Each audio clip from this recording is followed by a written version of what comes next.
শুক্রবার রাজধানীর এডিনগর স্থিত এগ্রি রিসার্চ সেন্টার থেকে ব্ল্যাক রাইস সুগন্ধি চাল পাঠানো হলো বহির্রাজ্যে। অনুষ্ঠানে উদ্বোধন করেন কৃষি মন্ত্রী রতনলাল নাথ।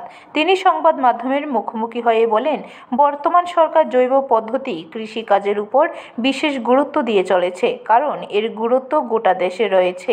তাই জৈব পদ্ধতিকে কাজে লাগিয়ে সরকার বিভিন্ন ফসল ফলন করছে।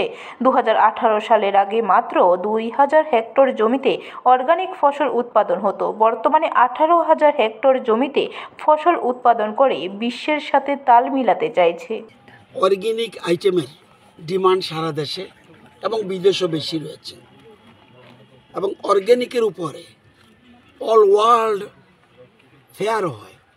বিরাট জার্মানি প্রত্যেক বছর জার্মানিতে হয়। তো এবার আমাদের ওই ফেয়ারে আমাদের সচিব মহোদয় যাওয়ার কথা ছিল, একটু জরুরি কাজে আটকে যাওয়া, সেখানে যেতে পারেনি। তো আমরা বিশেষ করে আমাদের সরকার আসার পর আমরা 18,000-এর উপর হেক্টর আমরা অর্গানিক আমরা চাষ করেছি এলাকা।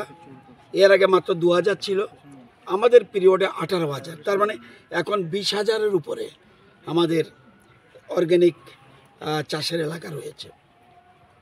ব্যুরো রিপোর্ট, খবর ত্রিপুরা।